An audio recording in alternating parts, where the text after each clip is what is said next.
나타난 그런 그리스도의 십자가 시리즈를 이제 마치고 오늘부터는 앞으로 몇 주 동안 우리 재미있는 룻기의 말씀을 함께 우리 생각해보고 또 은혜를 나누는 그런 시간을 가지려고 합니다. 오늘 룻기를 시작하면서 한 가지 질문으로 한번 시작해 보려고 합니다.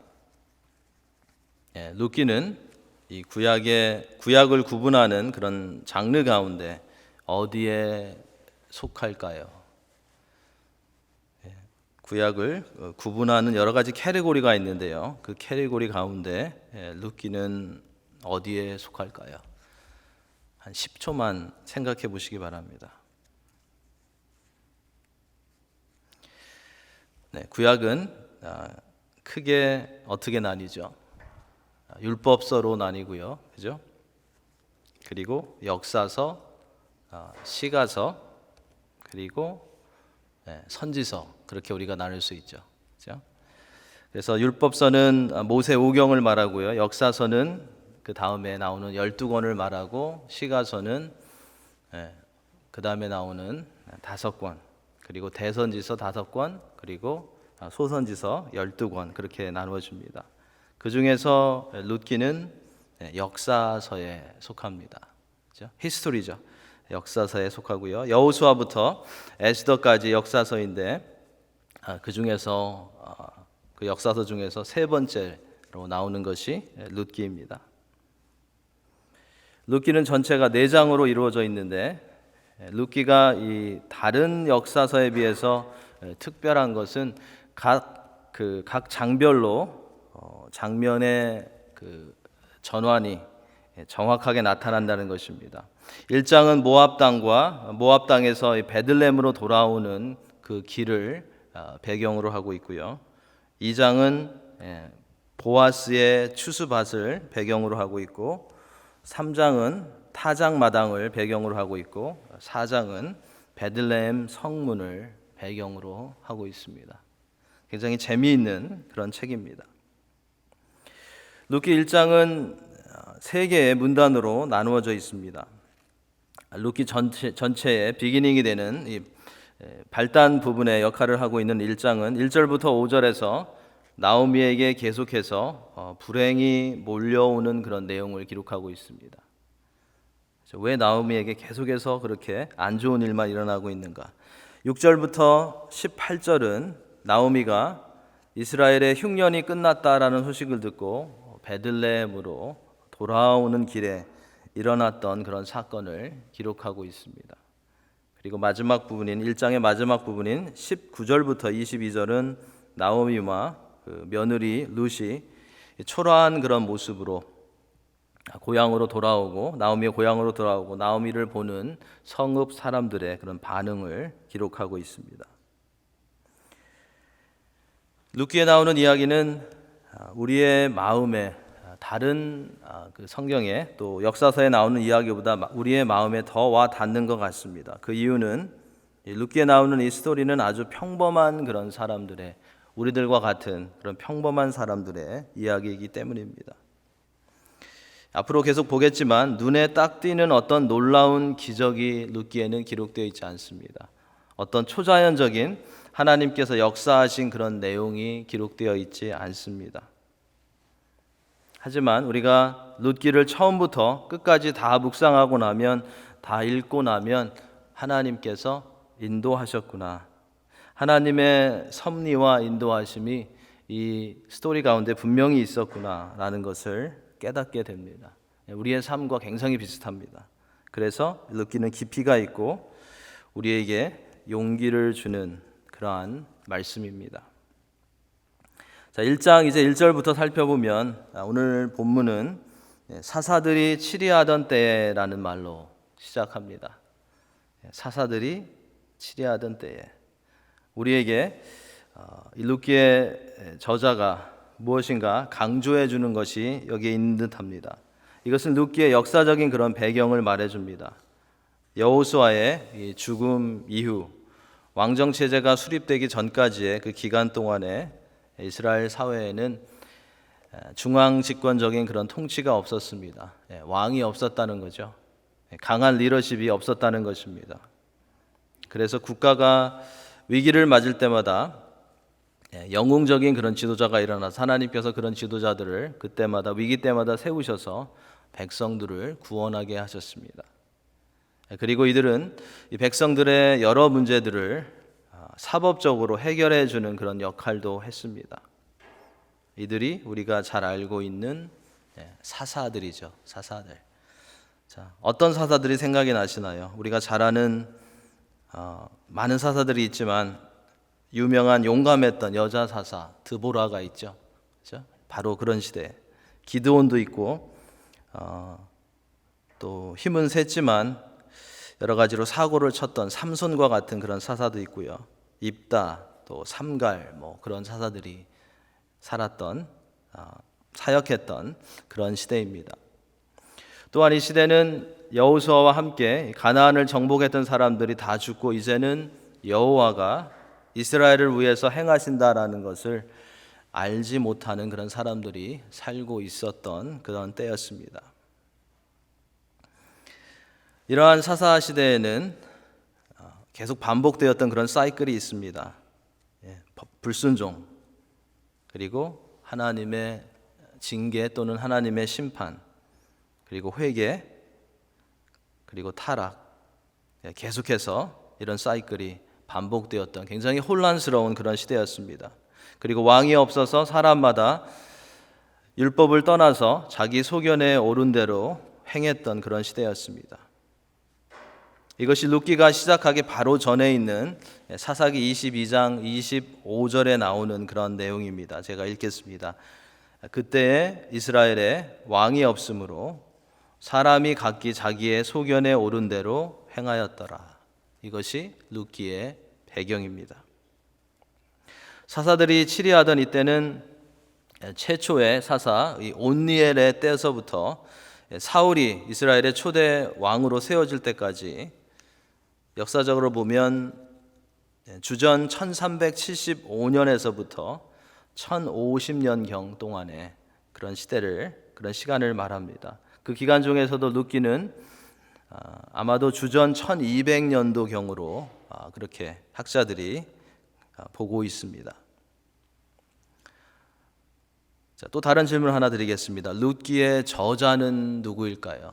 누가 룻기를 기록했을까요? 룻기의 저자는 모릅니다. 그죠? 사무엘일 것이라는 그런 추측이 있지만 정확하게 누가 룻기를 기록했는지 알려지지 않고 있습니다. 룻기의 저자는 우리가 알 수 없는 사람인데요. 룻기의 이 시대적인 배경을 그는 언급하면서 그 땅에 흉년이 들어서 유다 베들레헴에서 한 사람이 그의 가족과 함께 모압 지방으로 갔다고 오늘 본문을 시작하면서 그렇게 소개하고 있습니다.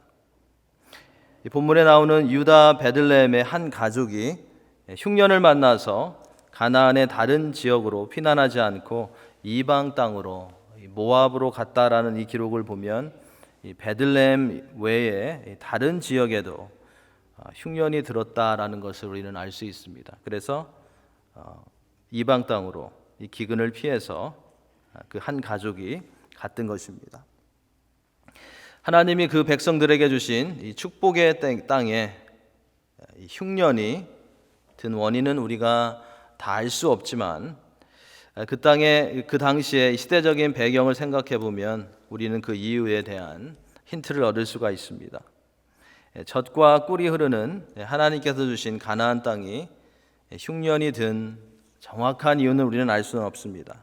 하지만 사람들이 자기의 소견에 오른 대로 행했다라는 그 시대를 설명하는 이 기록을 보면 이 흉년은 하나님의 징계 가운데 온 것으로 보입니다.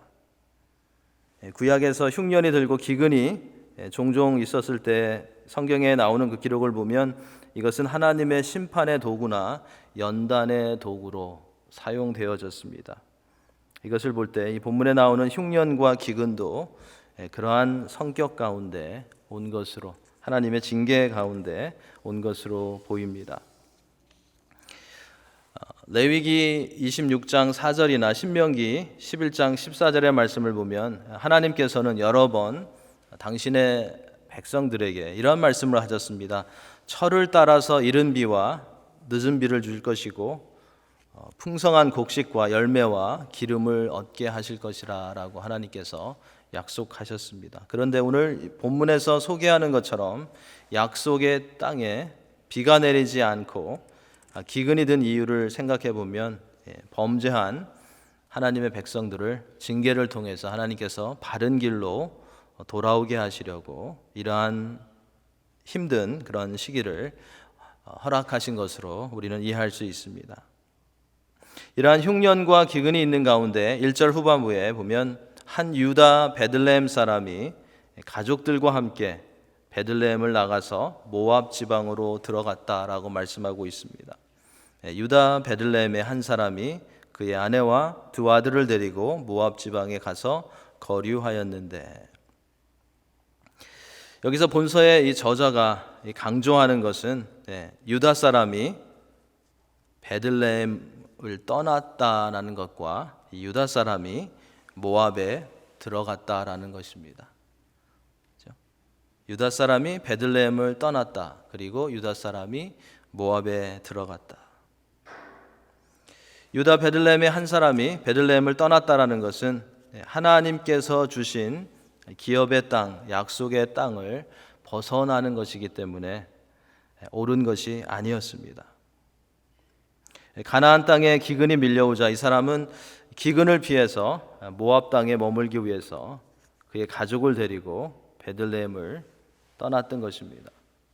하나님의 백성들은 고난을 당할 때 고통의 자리만 빨리 피하려고 하지 말고 그 고난을 주신 그 하나님의 목적이 무엇인지 생각해 보면서 고난을 통과하는 것이 신앙적인 바른 그런 자세인데, 오늘 본문에 나오는 이 유다 사람은 그렇게 하지 못했던 것입니다. 이스라엘 백성들에게는 이 하나님의 언약의 땅을 지켜야 하는 그런 사명이 있었습니다. 그 땅에 살아야 하는, 또 그 땅을 지켜야 하는 그런 사명이 있었습니다. 그럼에도 불구하고 흉년의 때에 약속의 땅을 떠나 이 모압으로 이주한 것은 어떻게 보면 하나님께 불순종한 것이라고 볼 수도 있습니다. 실제로 그 흉년 가운데도 대부분의 이스라엘 백성들은 여전히 가나안 땅에 머물고 살고 있었습니다. 우리가 룻기 다음에 나오는 그런 내용을 보면 알 수가 있습니다. 그래서 나중에 나오미가 베들레헴으로 돌아왔을 때 흉년 이전부터 살고 있었던 그녀의 이웃들이 나오미를 알아보았다라는 그런 기록을 우리가 보게 됩니다. 많은 사람들이 그 땅을 떠나지 않고 흉년을 잘 통과하고 있었던 것입니다. 오늘 본문의 저자는 이렇게 가족을 이끌고 베들레헴을 떠난 사람의 이름을 소개합니다. 그의 이름을 강조하는 것 같습니다. 2절에 보면 그 사람의 이름은 엘리멜렉이요 라고 말씀합니다. 엘리멜렉이라는 이름은 굉장히 좋은 이름입니다.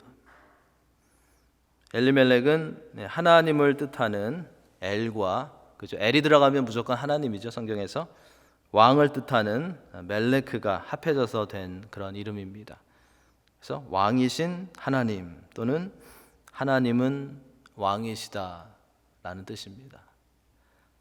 엘리멜렉, 조금 짧았으면 이 한글 이름에도 잘 어울릴 텐데요, 조금 길어서 한글 라스네임하고는 좀 잘 안 맞는 것 같습니다. 굉장히 좋은 이름입니다. 왕이신 하나님, 하나님은 왕이시다. 엘리멜렉. 이 고대 근동에서는 이 사람의 이름이 상당히 중요했습니다.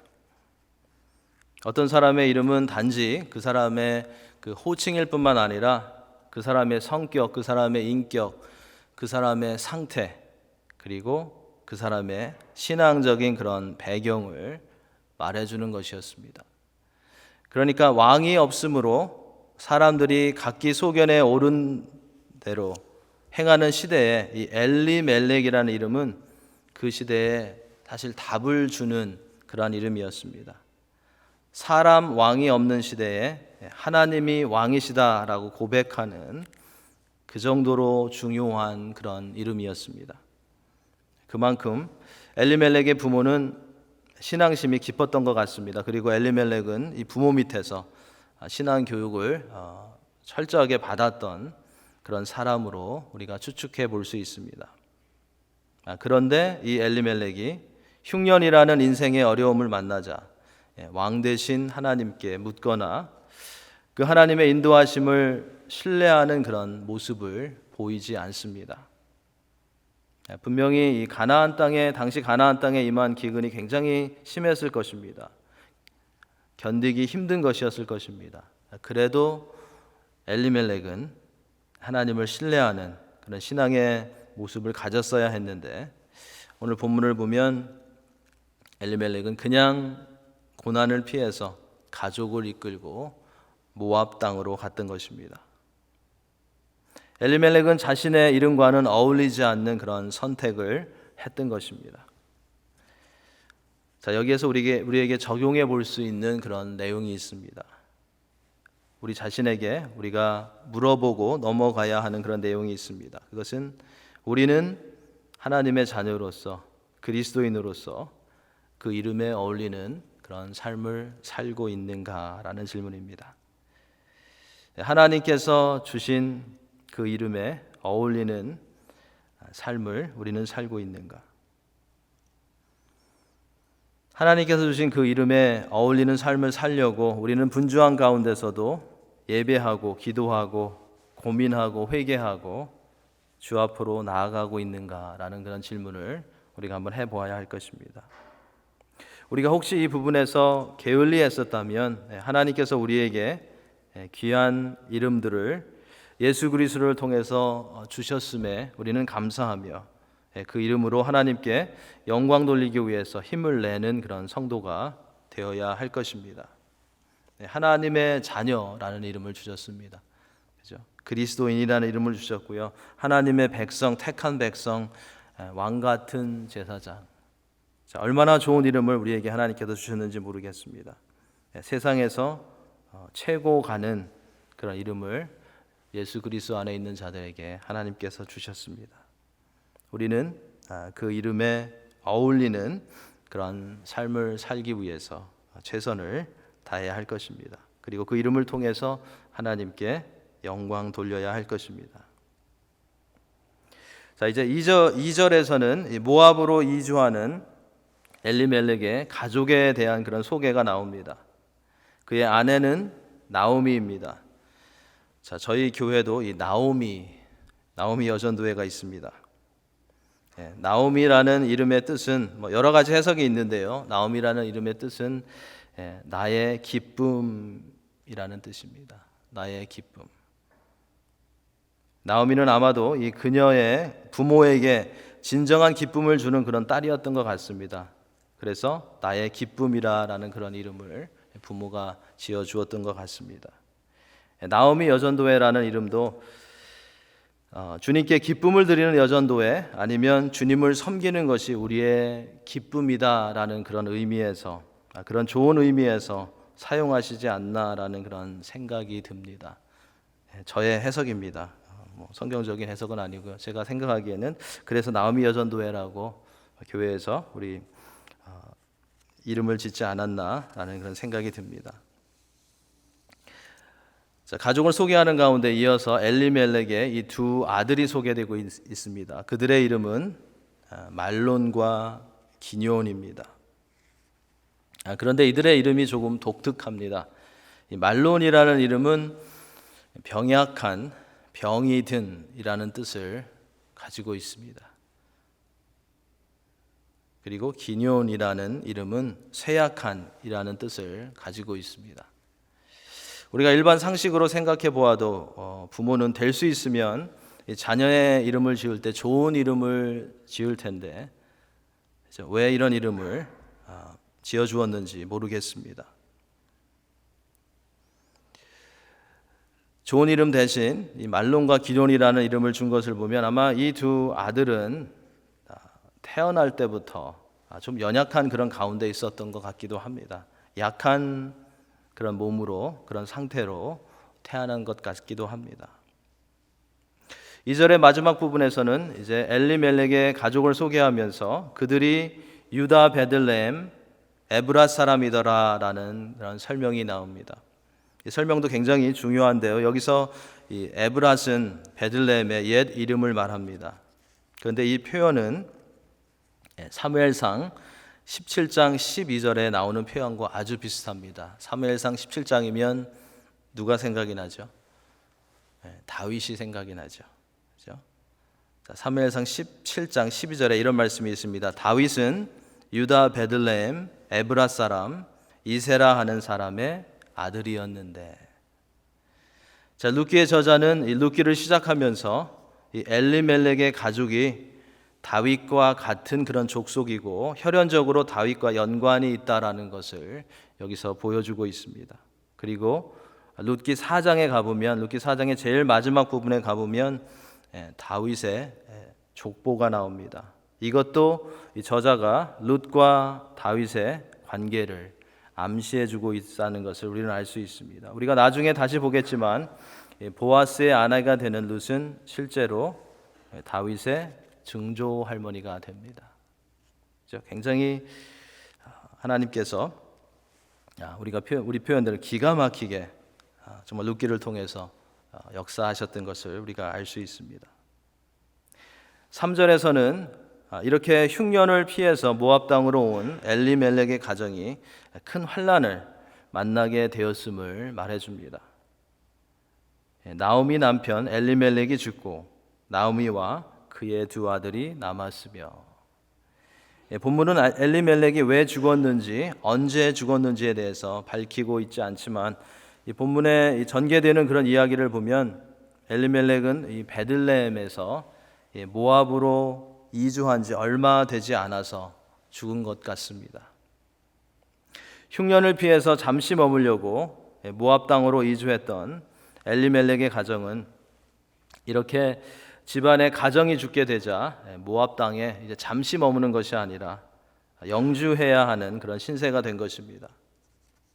나오미와 그의 두 아들은 생계 유지를 위해서 아마도 열심히 모압 땅에서 살았을 것입니다. 그리고 나오미의 엘리멜렉의 이 두 아들은 그곳에서 모압 여인들과 혼인을 하게 됩니다. 율법에는 가나안 땅의 여인들과 결혼하지 말라는 명령이 분명히 신명기에 보면 나와 있습니다. 모압 여인들과 하지만 결혼하지 말라는 그런 명령은 나와 있지 않습니다. 하지만 신명기 23장 3절에 보면 모압과 암몬 자손들은 영원히 여호와의 총회에 들어오지 못한다라는 그런 말씀이 나오는 것을 볼 때 모압 여인들과 결혼하는 것은 이 당시에 유대인들에게는 비정상적인 것이었고 그렇게 옳은 것이 아니었습니다. 그럼에도 불구하고 아비멜렉의 두 아들인 말론과 기럯은 모압 여인인 오르바와 룻을 자신의 아내로 맞이했던 것입니다. 4절 후반부 그리고 5절을 보면 나오미의 가정이 또다시 힘든 일을 만나게 되는 것을 보게 됩니다. 모압 땅에 거한 지 10년 정도 되어서 잠깐 그냥 흉년을 피해서 갔는데 이제 10년이 되었습니다. 아들들도 결혼을 했습니다. 그 땅에 거한 지 10년 정도 되어서 엘리멜렉의 두 아들인 말론과 기럯이 죽게 됩니다. 어떤 이유인지 모르지만 어쩌면 어릴 때부터 병약했던 그들이 그렇게 건강하지 못했던 것 같기도 합니다. 5절에서는 이러한 상황에 있는 나오미를 이렇게 설명합니다. 그 여인은 두 아들과 남편의 뒤에 남았더라. 나오미는 두 아들과 남편의 뒤에 남았더라 라고 묘사하고 있습니다. 이것은 당시 남성 중심이었던 사회에서 나오미가 참으로 비참하다라는 것을 보여주는 그런 표현이었습니다. 왜냐하면 이 당시의 상황으로 보면 남편과 아들을 다 잃어버린 나오미는 그녀를 사회에서 인정해주는 모든 그런 조건을 다 상실해 버렸기 때문입니다. 그것도 이방인의 땅인 모압에서 그렇게 되었으니까 얼마나 나오미가 상심한 그런 가운데 있었겠습니까?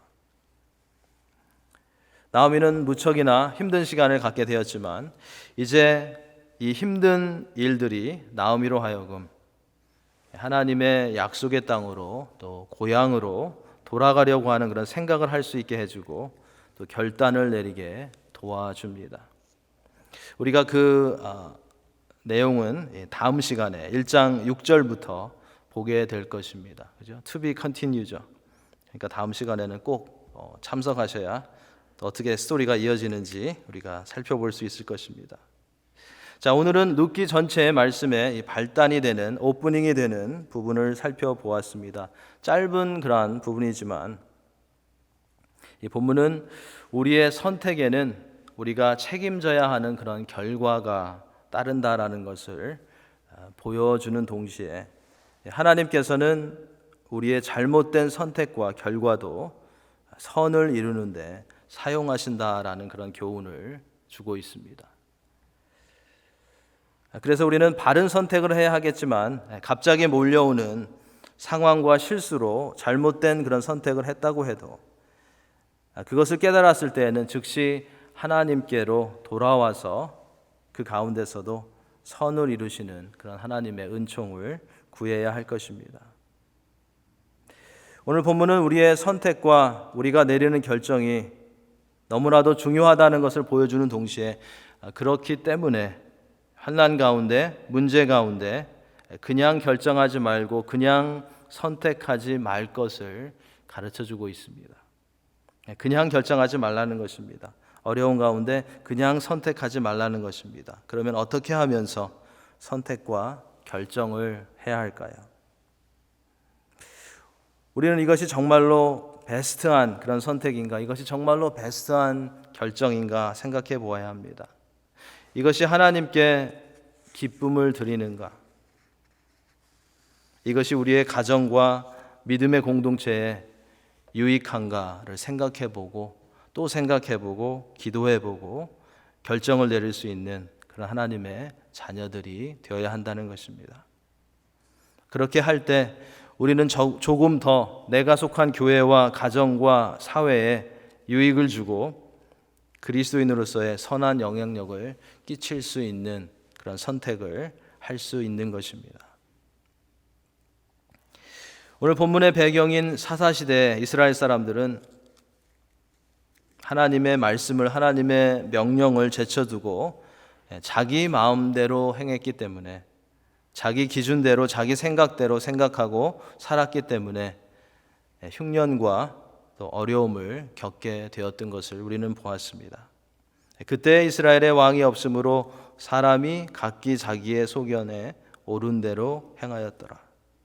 우리는 이러한 경고의 말씀을 보면서 하나님이 없는 것처럼, 우리 안에 주님이 없는 것처럼 순간순간 우리의 소견에 옳은 대로 행하는 성도가 아니라 크고 작은 모든 일 가운데 주의 말씀에 옳은 대로, 주의 말씀에 맞는 대로 행할 수 있는 그런 성도가 되어야 할 것입니다.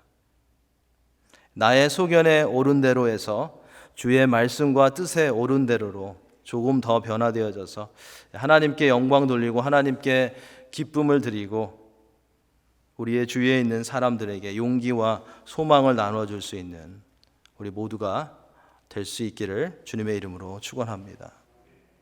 믿음의 삶은 하나님의 뜻에 순종하기 위해서, 그리고 말씀대로 살기 위해서 자신의 생각과 유익을 양보하는 삶입니다. 우리의 생각과 유익을 내려놓는 그런 삶입니다.